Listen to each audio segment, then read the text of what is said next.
Hi hello, मी छाया. मी सर्वांचं स्वागत करते परत एका छानशा नवीन व्हिडिओमध्ये आणि आपल्या या मराठी यूट्यूब चॅनलवरती. सर्वप्रथम सगळ्यांना श्री स्वामी समर्थ. श्री स्वामी समर्थ. जय जय स्वामी समर्थ. सगळ्यांना आजचा दिवस छान आरोग्यदायी आनंदाचा जाऊ आणि तुमच्या मनातील सगळे इच्छा पूर्ण असे स्वामीच्यांनी प्रार्थना करते. सकाळी उठून बघते तर काय एवढा जोराचा धो पाऊस सुरू होता. तर आज मला थोडासा उशीरही झाला होता उठायला, कारण पावसामुळं काय होतं सकाळी सकाळी ना छान झोप लागते. तर इथं माझी सकाळची सुरुवात ही गरम पाण्यापासून होते, कारण मला दररोज आता गरम पाणी पिण्याची सवय लागलेली आहे. तर जोपर्यंत मी पाणी पित नाही ना गरम, तोपर्यंत मला कामही सुचत नाही. तर पहिले मी गरम पाणी पिऊन घेतलं आणि लगेच इथं टिफिनच्या तयारीला लागले. तर इथं आऊच्या टिफिनमध्ये ना मला भेंडीची भाजी द्यायची होती. शेंगदाण्याचा कूट टाकून इथं मी भेंडीची भाजी बनवली आणि देवांशला टिफिनमध्ये टमाट्याची चटणी न्यायची होती, कारण रात्रीच तो सांगून ठेवतो की मला उद्या टिफिनमध्ये कोणती भाजी देशील, त्याच्या आवडीनुसारच भाजी बनवली जाते. तर त्याच्यासाठी इथं म्हणजे टमाट्याची चटणी बनवली आणि त्याला आज नाश्त्यामध्ये ना स्कूलमध्ये नाश्तासुद्धा द्यावा लागतो. तर त्याच्या नाश्त्यामध्ये इथं शेंगदाणे दिले होते. शेंगदाण्याचा कूटसुद्धा बनवून ठेवला आणि त्याच्यानंतर मग काही शूट नाही करता आलं, कारण खूप घाई झाली होती मला सकाळी. दोघंही स्कूलमध्ये गेले आणि त्याच्यानंतर मग बाकीच्या कामांना सुरुवात, कारण बाहेर एवढा पाऊस सुरू आहे ना. तर ह्या कुंडीमध्ये मनी प्लांट लावलेला आहे. एक छोटंसं रोपटं लावलं होतं, तर त्या रोपट्यापासून एवढा गच्चभर अशी कुंडी म्हणजे तयार झालेली मनी प्लांटची. तर 2-3 दिवसापासून आहे ना मी पावसामध्येच ठेवलेली होती ती कुंडी, कारण सारखा पाऊस सुरू आहे ना. तर इथं मी जे सुकलेले पानं होते, वाळलेली पानं होती ना, तर ते सर्व काढून घेतले त्या कुंडीमधले आणि ही कुंडी ना इथं मी जिन्याच्या म्हणजे तिथं ठेवलेली आहे जिन्यावरती. तर खूप सुंदर वाटतो तो कोपरा पाहिल्याच्यानंतर. तर मग आता 2-3 दिवस झाले होते पावसातच होती, तर मग मी परत ती जागच्या जागी ठेवून दिलेली आहे. तर खूप सुंदर वाटतो तो मनी प्लांट पाहिल्याच्यानंतर. तर इथं बाहेर पाऊस चालू होता ना, तर माझ्या मुलीला आज भाकरी खायच्या होत्या आणि मला पण भाकर खायची इच्छा झाली होती. पण मग आज मी कळण्याची भाकर बनवणार आहे. तर मी कळण्याच्या भाकरीचं जे पीठ असतं, तर म्हणजे जे पीठ बनवलं जातं ना, तर त्याचं प्रमाण कसं घेते हे मी तुम्हाला पहिले सांगते. इथं तुम्ही पाहिलं असेल, इथं मी जवळपास 2 वाटी ना शाळू घेतलेली आहे. बरेच जण त्याला ज्वारीसुद्धा म्हणतात. तर इथं मी 2 वाट्या ना शाळू घेतलेली आहे. त्याच्यानंतर त्याच्यामध्ये 1.5 वाटी मी उडदाची डाळ ॲड केलेली आहे. टकराची जी उडदाची डाळ असते ना, तर ती डाळ व्यवस्थित मिक्स करून घ्यायचं आणि याच्यामध्ये ना थोडंसं मीठसुद्धा टाकायचं जेव्हा आपण दळतो ना, तर त्यावेळेस. त्याच्यामुळं काय होतं, भाकरीला खूप छान अशी चव येते. तर मी थोडंसं मीठ ॲड केलेलं आहे, पण जेव्हा आपण भाकर बनवतो ना तेव्हासुद्धा थोडंसं मीठ ॲड करायचं. तर मी आता हे घरीच कसं दळणार आहे, तर घरीच आहे ना छोटी चक्की घेतलेली आहे. म्हणजे जी बरेच जण त्याला गिरणी म्हणतात. तर घरगुती जी गिरणी असते ना, तर ती मी 2-3 महिने झाले घेतलेली आहे. कारण काय व्हायचं, देवांच्या पप्पांनाच ते मोठ्या चक्कीमधून दळून आणावं लागायचं म्हणजे बाहेरून.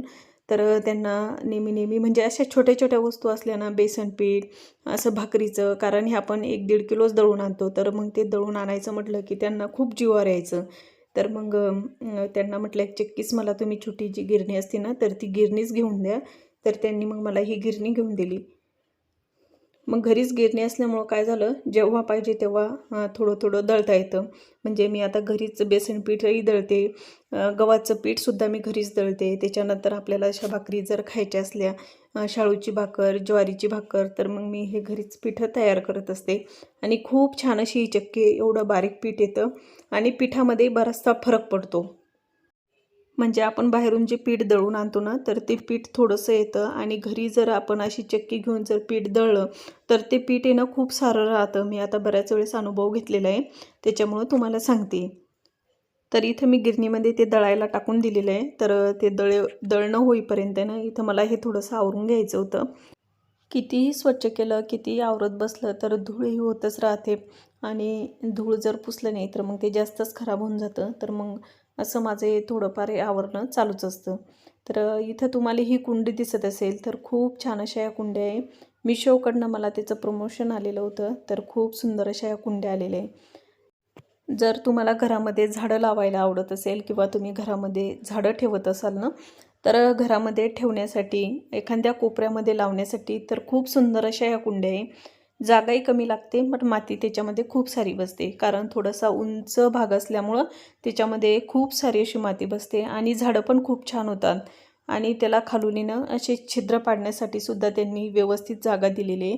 तिथं आपण आरामात छिद्र पाडू शकतो, कारण बाहेर पाणी पास होण्यासाठी एक छिद्र तरी आपल्याला पाडावंच लागते कुंडीला. कोणतीही कुंडी घेतली तरी आपल्याला त्या कुंडीला छिद्र पाडावंच लागते. तर खूप सुंदर अशा ह्या कुंड्या आलेल्या आहे. याच्यामध्ये वेगवेगळे कलरसुद्धा त्याच्या मिशोवरती अवेलेबल आहे. आपल्याला हव्या त्या कलरमध्ये आपण ह्या कुंड्या घेऊ शकतो. आणि महत्त्वाचं म्हणजे तुम्ही याच्यामध्ये 2 कुंड्याही घेऊ शकता, 5चा सेटही घेऊ शकता, 6चा सेटही घेऊ शकता. तुम्हाला पाहिजे तेवढ्या तुम्ही कुंड्या घेऊ शकता. खूप सुंदर अशा कुंड्या आहे. आणि तुम्हाला दिसतही असेल तर मी इथं दोन्ही कोपऱ्यांमध्ये दोन्ही कुंड्या ठेवून दिलेल्या आहे. एक एका कोपऱ्यामध्ये ठेवलेली आणि दुसरी दुसऱ्या कोपऱ्यामध्ये ठेवलेली टी व्ही युनिटजवळ. आणि दोन्ही याच्यामध्ये ओरिजिनल प्लॅन्ट लावलेले. खूप दिवस झाले ते प्लॅन्ट लावलेले, तर खूप छान अशी त्यांची ग्रोथही झालेली आहे. असं पण नाही की त्या कुंड्यांमध्ये झाडं चांगले होत नाही. दिसायलाही खूप युनिक अशा ह्या कुंड्या दिसतात आणि झाडंसुद्धा चांगले होतात. जर कुणाला घ्यायच्या असल्या किंवा कुणाला पाहिजे असल्या ना, तर तुम्ही मला नक्कीच कमेंट करू शकता. मी तुम्हाला आहे ना त्याची लिंक नक्कीच शेअर करणार. तर इथं तुम्ही पाहू शकता, याच्यामध्ये सुद्धा मी ओरिजिनल प्लॅन्टच लावलेले आणि दिसायलाही खूप सुंदर असा हा प्लॅन्ट दिसत पण होता. दोन्ही कुंड्यांमुळे दोन्ही कोपरे एकदम छान असे दिसतसुद्धा होते. तर चला, जर कुणाला घ्यायचे असले ना तर तुम्ही नक्कीच मला कमेंट करा. त्याच्यानंतर टी व्हीसुद्धा मी व्यवस्थित पुसून घेतलेला आहे. टी व्ही मी सहसा एकदम कोरड्या कपड्यानं पुसून घेत असते. शक्यतो मी पाणी असलेला म्हणजे ओलसर असलेला कपडा काही वापरत नसते टी व्हीसाठी. तर इथं ही श्रीकृष्णाची मूर्तीसुद्धा मी ऑनलाईनच बोलवलेली आहे. याचं काही मला प्रमोशन आलेलं नव्हतं. पण जर कुणाला खरंच ही मूर्तीसुद्धा घ्यायची असली ना तर तुम्ही नक्कीच घ्या. खूप छान अशी ही श्रीकृष्णाची मूर्ती आलेली आहे. ज्या वस्तू चांगल्या असतात किंवा ज्या वस्तू आपल्या उपयोगात पडतील अशाच वस्तूंचं शक्यतो मी प्रमोशन करत असते. खूप साऱ्या वस्तू ह्या प्रमोशनसाठी आलेल्या आहेत. तर मी तुम्हाला व्हिडिओमध्ये एक दोन वस्तू दाखवत जाणार. ज्या घेण्यायोग्य असल्या त्याच दाखवणार. अदरवाईज मी ते काही तुम्हाला दुसरं बाकीचं दाखवणार नाही. तर इथं टी व्ही टेबलसुद्धा व्यवस्थित पुसून घेतलेला आहे. याच्यावरती मी पहिला एक छोटासा मनी प्लॅन्ट लावलेला होता, पण माझ्या मुलीचं म्हणणं होतं तू इथं फ्लावर पॉट टेकव. तर मग तीच घेऊन आलेली होती आणि तिनंच तिथं तो फ्लावर पॉट टेकवला. तर मला जास्त ओरिजिनल प्लॅन्ट लावायलाच आवडतात. तर इथं माझं सगळं आवरणं होईपर्यंत आहे ना, इथं पीठसुद्धा दळून झालेलं होतं. आपल्याला ही गिरणी ना सिग्नल देते. आपलं जेव्हा पीठ दळणं होतं तेव्हा ती म्हणजे थोडंसं म्युझिक वाजतं, म्हणजे ती आपल्याला सांगते की आता पीठ दळून झालेलं आहे. तर इथं वरच्या बाजूने मी धान्य टाकलेलं होतं, तर त्याच्यामध्ये एक दाणासुद्धा धान्य राहिलेलं नव्हतं. पूर्ण व्यवस्थित दळलं जातं आणि महत्त्वाचं म्हणजे एकदम बारीक असं हे पीठ दळून बाहेर येतं. आणि ही चक्की आपण स्वच्छही करू शकतो. जर तुम्हाला याच्याबद्दल काही डिटेल माहिती पाहिजे असली तर तुम्ही मला नक्की कमेंट करा. मग मी तुम्हाला दुसऱ्या व्हिडिओमध्ये ते व्यवस्थित सांगणार. ही गिरणी घेण्याचं एक गोष्ट मला खरंच आवडली आणि ती पटलीसुद्धा. आपल्याला जेव्हा पाहिजे असलं तेव्हा आपण दळू शकतो. आता जर भाकर खायची असती तर बाहेरून जर दळून आणायचं म्हटलं तर मग हे शक्य झालं नसतं. पण घरीच गिरणी असल्यामुळं जेव्हा पाहिजे तेव्हा आपण ते दळू शकतो. तर मी लगेच डब्यामध्ये ना थोडंसं थंड होऊ दिलं पीठ आणि लगेच डब्यांमध्ये भरून ठेवलेलं आहे. तर बऱ्याच जणांना प्रश्न पडतो, बऱ्याच जणांना वाटतं की पाऊस सुरू असला की तुम्ही कपडे कुठं वाळत टाकता. एका ताईची कमेंट आलेली होती की तुम्ही पावसाळ्यात कपडे कुठं वाळत टाकता. जिन्याची वरची जी बाजू आहे ना, तर तिथं मी असे 2-3 तार बांधून घेतलेले आहे. म्हणजे पाऊस बाहेर चालू असला तर मग तिथं जिन्यामध्येच मी कपडे वाळत टाकते. दिसायलाही ते दिसत नाही, म्हणजे असं पाहायचं जर म्हटलं ना आपल्याला खाली तर कपडे दिसत नाही, कारण ते वरच्या वरती आरामात वाळतात. हवासुद्धा लागते आणि म्हणजे संध्याकाळपर्यंत कपडे वाळून जातात. तर इथं भाकर बनवायची होती आणि कळण्याची भाकर म्हटलं की हिरव्या मिरचीचा ठेचा. इथं तुम्ही 5 पक्वान्न जरी बनवलेले असले तरी ते 5 पक्वान्न ह्या पक्वान्नापुढे फिके पडतात. कळण्याची भाकर आणि त्यासोबत बनवलेला गरम गरम ठेचा. तर हा पदार्थ खाण्याची मज्जा आहे ना, तर तीही खरंच वेगळीच आहे. तर इथं मी माझ्या पद्धतीनं ठेचा आहे ना तुमच्यासोबत शेअर करते की कळण्याच्या भाकरीसोबत मी कशा पद्धतीनं ठेचा बनवते. तर इथं तुम्ही पाहिलं असेल तर इथं मी 7, 8, 10 मिरच्या घेतलेल्या आहे. तर मी मिरच्या चांगल्या कमी गॅसवरती त्या भाजून घेणार आहे. त्याच्यामध्ये सुरुवातीला तेल टाकायचं नाही. तेल टाकल्यामुळं काय होतं, मिरची लवकर म्हणजे उडते आणि ती उडल्याच्या नंतर ते तिखट आपल्या डोळ्यामध्ये जाऊ शकतं. तर त्यासाठी ना पहिले मिरच्या व्यवस्थित भाजून घ्यायच्या बिना तेलाच्या. तर इथं मिरच्या भाजणं होईपर्यंत इथं मी लगेच भाकरीचं पीठ मळून घेतलेलं आहे. मला 4 भाकरी बनवायच्या होत्या, तर मी तेवढंच पीठ घेतलेलं आहे, मोजून पीठ घेतलेलं आहे व्यवस्थित. तर एका साईडनं मिरच्यासुद्धा भाजणं चालू होत्या. तर एकदम कमी गॅस केलेला आहे आणि कमी गॅसवरतीच मिरच्या भाजते. तर इथं लसण संपलेला होता सोललेला. मी जो सोलून ठेवत असते लसण, तर तो संपलेला होता. तर मग माझ्या मुलीला म्हटलं, मी भाकरी टाकेपर्यंत तू लसण सोलून ठेव. तर मग ती टी व्ही समोरच तो लसण घेऊन गेलेली होती. मिरच्यासुद्धा भाजून झालेल्या होत्या. तर मी कळण्याची भाकर आहे ना शक्यतो लाटूनच बनवते. बरेच जण थापून करतात, पण मी ही भाकर एकदम पातळ आहे ना म्हणजे लाटून बनवते. मला ती सोपी वाटते. प्रत्येकाची बनवण्याची पद्धत वेगवेगळी असते. मी जशा पद्धतीनं बनवते तशाच पद्धतीनं तुमच्यासोबत शेअर करते. ही भाकर भाजताना एकदम अशी म्हणजे कमी गॅसवर भाजायची आणि एकदम खरपूस भाजायची. म्हणजे अशी गाबोळी जी भाकर म्हणते ना, तर ती नाही ठेवायची. एकदम खमंग भाकर भाजायची. चवीला अप्रतिम लागते. त्याच्यानंतर इथं लसूण सोलून झालेला होता. तर इथं मी हिरवी मिरचीमध्ये लसूण, थोडंसं जिरं आणि मीठ ॲड केलेलं आहे. पहिलं मला हे मिक्सरच्या पॉटमध्ये फिरून घ्यायचं होतं, पण म्हटलं जाऊ द्या, 5-7 मिरच्या आहे. तर मग इथं मी लगेच म्हणजे खलबत्त्यामध्येच ते ठेचून घेतलेलं आहे. आणि ठेचून घेतलेला जो ठेचा असतो ना, तर तो चवीला अप्रतिम लागतो. तर इथं मग मी ते व्यवस्थित बारीक करून घेतलेलं आहे आणि इथं मी गॅसवरतीच तो ठेचा बनवणार आहे. ज्या तव्यावरती मी भाकर बनवली, तर त्याच तव्यावरती इथं ठेचा बनवते आहे. तर त्याच्यामध्ये मी तेल ॲड केलं. त्याच्यानंतर त्याच्यामध्ये थोडंसं जिरं आणि मोहरी टाकलेली. मोहरी थोडीशीच टाकलेली आहे, जास्त नाही टाकलेली.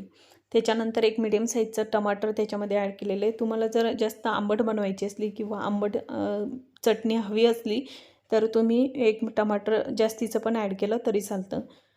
त्याच्यानंतर मी सकाळी जो शेंगदाण्याचा कूट बनवून ठेवलेला होता ना, तर त्याच्यामधलंच मी 1 चमचा त्याच्यामध्ये शेंगदाण्याचं कूट ॲड केलेले. जेव्हा हिरवी मिरची ठेचून घेतो ना आपण, तेव्हा जरी तुम्ही शेंगदाणे त्याच्यामध्ये ॲड केले तरी पण चालतात. तर इथं मी सकाळीच बनवलेला होता ना, तर त्यामुळं मग मी तोच ॲड केला शेंगदाण्याचा कूट.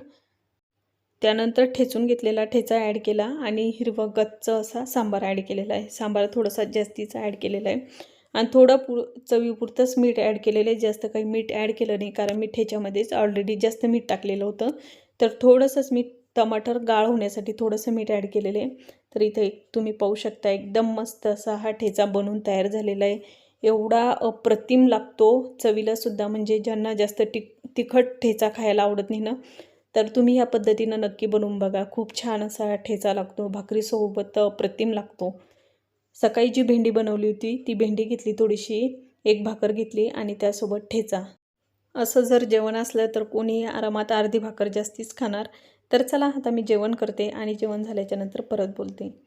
जेवण झालं. जेवण झाल्याच्यानंतर जे थोडेफार भांडे होते ना, पहिले तर मी ऑलरेडी जास्तच भांडे घासून ठेवलेले होते सकाळचे. खूप सारे भांडे पडलेले होते ना, तर ते पण आता जे पडले होते ना, तर ते पण म्हटलं लगेच घासून घ्यावं. जर आपण हे भांडे तसेच ठेवले ना, याच्यामध्ये आणखीन जास्त भांडे ॲड होत चालतात आणि बेसिन गच्च भरतं. तर मग मी ते भांडे घासून घेतले आणि दररोज मी इथं कॅल्शियमची गोळी घेते. सध्या माझ्या शरीरात कॅल्शियम बऱ्याचशा प्रमाणात कमी झालेलं आहे.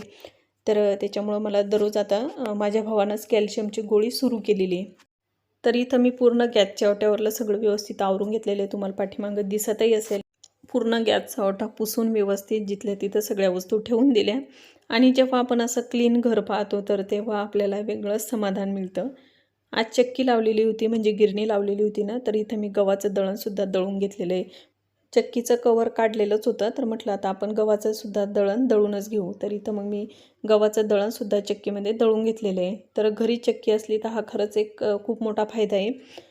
तर चला ताईंनो, यानंतर तर काही शूट नाही करता आलं. आजच्या पुरतं एवढंच. कसा वाटला तुम्हाला हा व्हिडिओ? आय होप तुम्हाला माझा आजचा हा व्हिडिओ आवडला असेल.